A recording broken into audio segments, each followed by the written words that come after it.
So we had the biggest scare last night that we've had in a really long time. Last night everything was fine. We had a normal night, and then I walked past my room and she was like keeled over on her bed and she was like, see, and when she does that, like, that is, something is wrong. So immediately my anxiety went through the roof, and I didn't know what was wrong. Like, she just couldn't like talk or say things, and she's like, my back. So I was like, she was doing this too, so she was like spasming, and I thought like her back was like seizing up on her. I didn't know what was going on, but apparently she just couldn't swallow something. Like, well, you tell the story. So I had salad, very nice salad, and was starting to eat my soup and a bagel. But I'd forgotten to take my vitamins, so I had just taken all my vitamins. When I took a bite of the bagel with the soup, it went down, but I hadn't chewed it enough, and it stuck in my esophagus just above my stomach. But it gave me pain because it was lodged in there, and pain was radiating to my back and stuff. So I was trying to get Mazina to hit my back so I would dislodge it maybe and go down, but anyway. I wasn't getting it. I was just screaming and sobbing at the top of my lungs, like, and I was yelling at Jordan because she started going, yeah, I went. And I'm like, oh, well, there's no bucket around, so I was like, get a bucket! And the poor guy, we had a bowl. Okay, this is actually funny.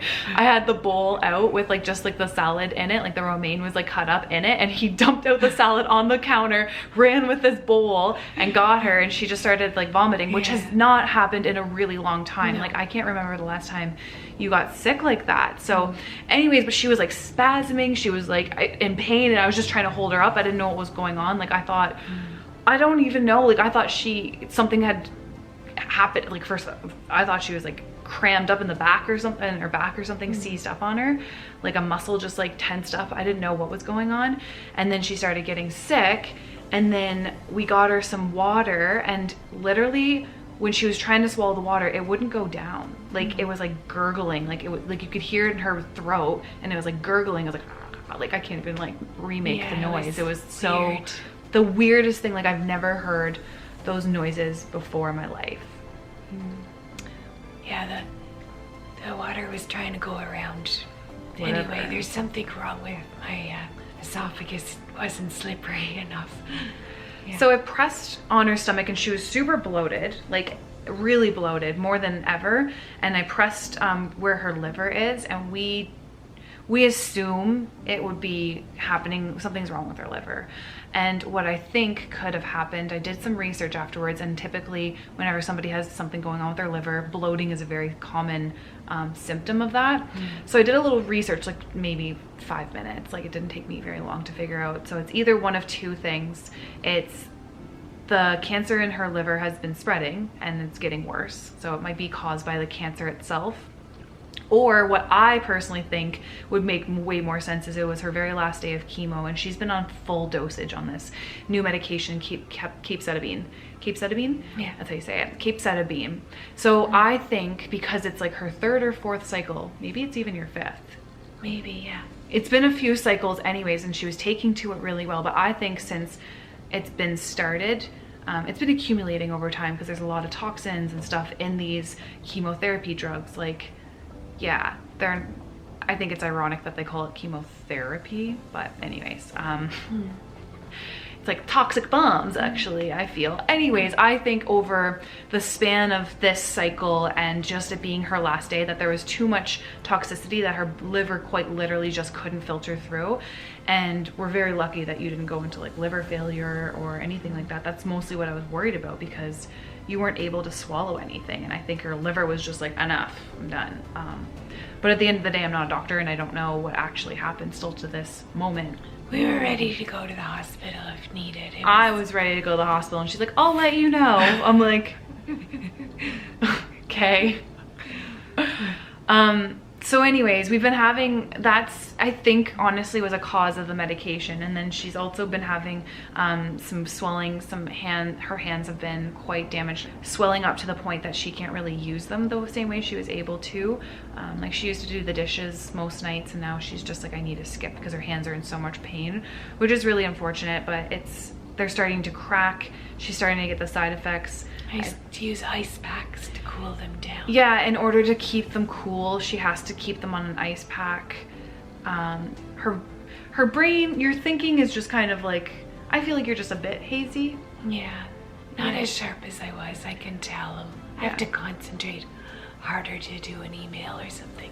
Yeah, and like sometimes she stutters, like she can't get the words out. She goes, like she can't speak very fluently like she used to, but like, hey, I'm the same way, so like who knows? Because sometimes I'm like, oh my gosh, is this the cancer or is this just like Elizabeth? Because if you guys knew her, like she's just so a bit dorky and stuff, but like anyways, sometimes like you're like it's not terrible. I just know that the accumulation, because even brain fog, mom, is from your liver being overloaded. Yeah. So there's a few things, like knowing this too is so important, especially if you guys are watching and you are experiencing cancer, you're a caregiver of somebody with cancer. It's like essential to help them detoxify while they're going through their chemo treatments, in my personal opinion. Again, this is just my experience. So for these side effects to reduce, this is what I've been doing. Take it or leave it, but there are some important things, and especially between cycles. So she's 2 weeks on, 1 week off. And in between that cycle, I'll show you guys what I do for detoxing to help her out. So the first thing I've always done since day one has been milk thistle. This is Hepa Plus.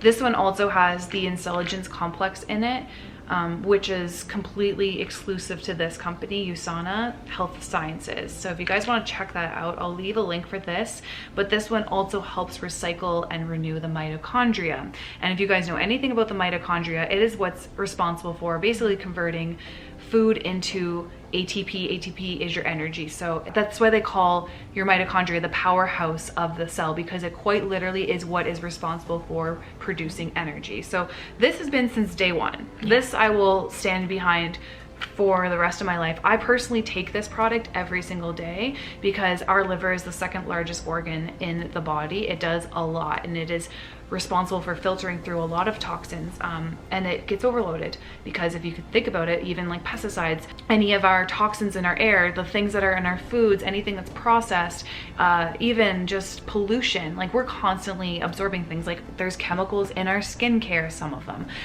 So if you're basically like, our body is designed to detoxify. That's what God gave us, was this beautiful, magnificent body that's able to do that. However, when it gets to a certain level, it's almost like the monkeys in the barrel. It gets too much and your body can shut down, and that's whenever liver failure and more serious things can happen, or liver cancer can result from that. So it's really important to detoxify regardless if you have cancer or not. Okay, that's my tangent and my rant. God, should do a webinar on all that stuff. Anyways, so the second thing that we use product wise for helping her is this. So this is called Daily Detox. It's gonna focus on my face no matter what I do. This is called Daily Detox. It's by Navin. It has something called zeolite in it. And if you can see this salt lamp rock here, that's also made from the zeolite family. So basically it's a volcanic rock.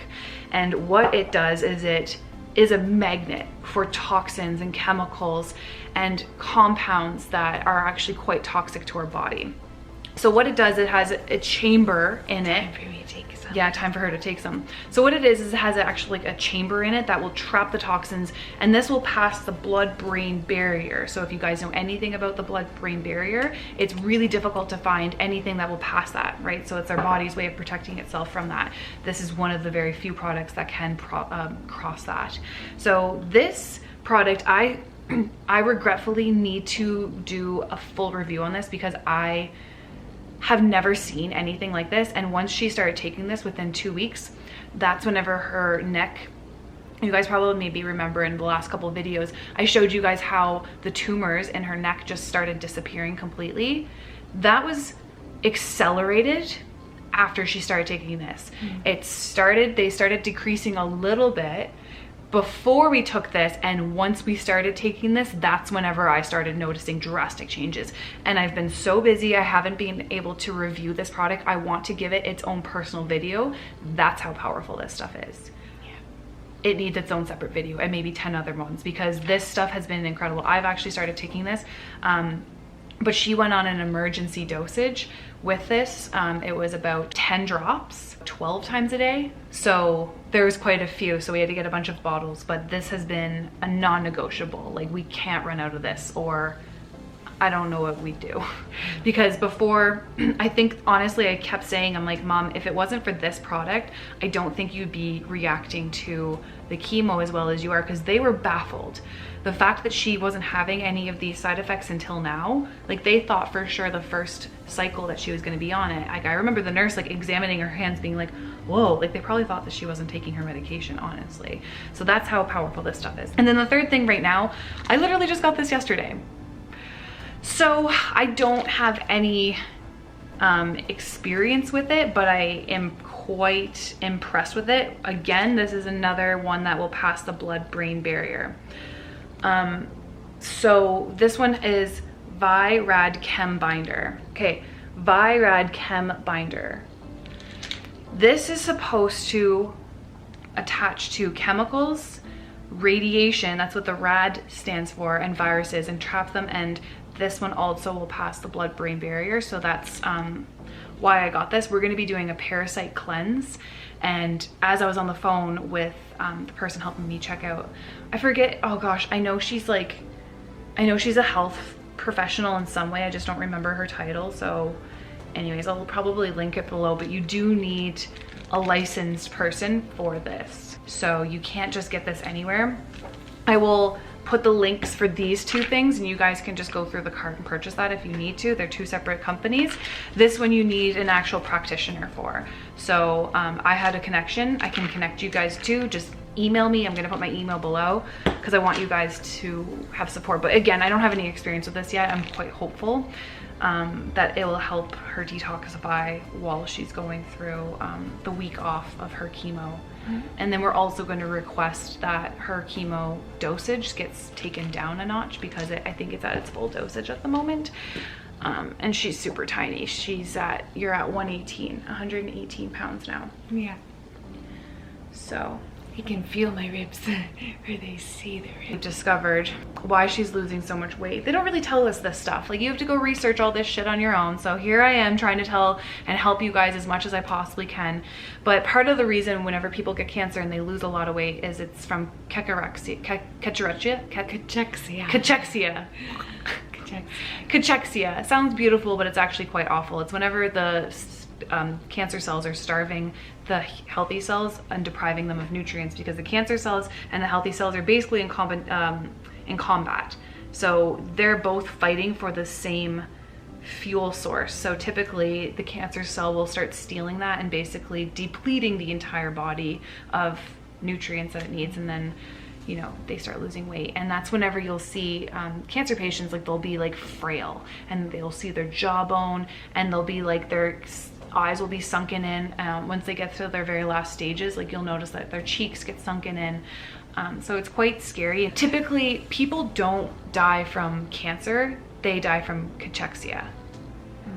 It's like they're malnourished. Yeah, basically. Yeah. The cancer, it's like the cancer, if you get a tumor this size, it's not going to kill you. People have had, like, you know, massive tumors the size of footballs in them, but it's the spreading and the amount throughout the entire body that's starving all the other healthy cells around it. So it's not the cancer itself, it's what the cancer does and depletes the body of its own nutrition and stuff like that. So I didn't know a lot of this stuff, and I've had to learn some of it on my own. So now that I know what cancer does and what the chemo does, I can kind of try to, like, navigate through that. And hopefully this video helps you guys. But that's kind of like our story, what happened last night. I still need to do a full video of everything that we've been doing that's been working, what's not been working. Also, fenbendazole, if you guys know what that is, it's a canine parasite. They call it fenben. So if you guys don't know what that is, Joe Tibbins, he did that protocol and we had her on it since April. I think it's been April. So since then she's actually had, you know, an uphill, but they messed up our order and they gave us, I don't even know, it was like an ear antibiotic. So it was a completely wrong order. So I called them, but unfortunately, since we're in Canada, the product is in the US, we haven't had it in a couple weeks, and I've noticed her going downhill. So it's not just one product, it's like a combination of different things that we're doing. It's everything in combination, because even with the AHCC, which is her mushroom supplement, we went a month off of that and I noticed just a bit of a decline as well. So it's everything. It's not just like one thing, guys. Like this thing is a beast. Like you have to be on top of it. There's a lot to take in consideration, counterbalancing, even the chemo, like, because I think I saw a stat somewhere that the fatality rate in chemo is 97%. So sometimes people will die from the chemo itself before the actual cancer, but my camera's about to die, so I will leave it there. I hope you guys have the best day ever. Take care of yourselves. Don't forget to message me, comment below, whatever questions you guys have. I will try my best to get back to you. We love you all. Bye. Do they hurt? Not the dead skin. Oh. I don't think I've ever seen anyone's hands look like that. The worst part is around my nails. And then here's the result next day. The lighting's kind of poor, but you can see my hand now. In comparison to hers, it's pretty much the same. It looks normal. She's got a little bit of puffiness still. The cracks aren't as bad. So with those detox things, I think was a huge thing. And then I also made my own shea butter lotion and just gave it to her. So that's one day on those supplements I showed you guys. So that's actually incredible. You can bend your hands okay? Yeah, it's a little tender when I Yeah. move the knuckle.